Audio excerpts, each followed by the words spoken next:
whether we know it or not, whether we wanted it or not, we're all inspired to be here. The clever ones, they want it. What Allah has opened for them, they want it, because they're clever. They understood. Many of them have seen hell and now prepared for heaven. They've had their understanding of what this dunya is capable of. Many don't know why they're here, and they haven't yet seen hell. They're waiting.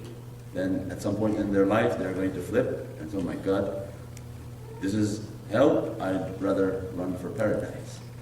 But Mawlana Shaykh's teaching that these three states that we are in, that matter, and we are from matter, and that matter has a solid state, and that compares to our arrival onto the tariqah, that we are very solid in our nature.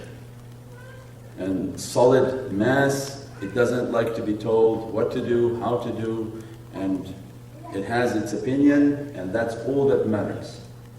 And they begin to teach us in all their teachings, because you take each teaching and then remember it for everything that Mawlana Shaykh is teaching. That what am I, and when am I progressing? Then they say, then understand yourself.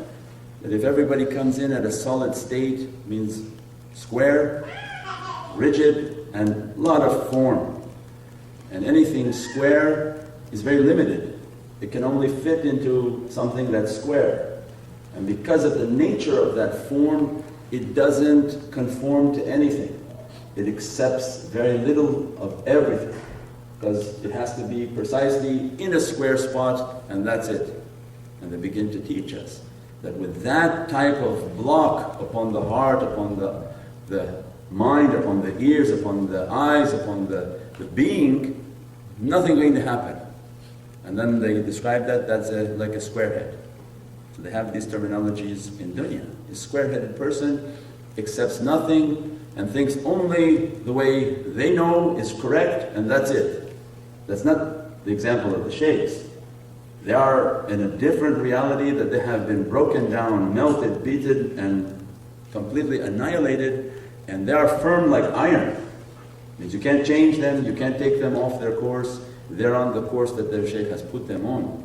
But for us, and the understanding of our nature and our being, that when we're coming into these realities, Allah is saying, all of my creation is in these three forms.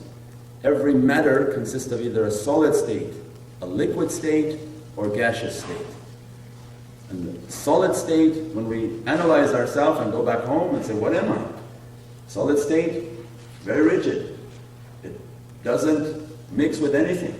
It doesn't conform to anything. It doesn't like to be told by anyone anything. And that character is very difficult to take to any type of reality, more or less the divine reality. So then Allah describes that character is going to meet pious people. And those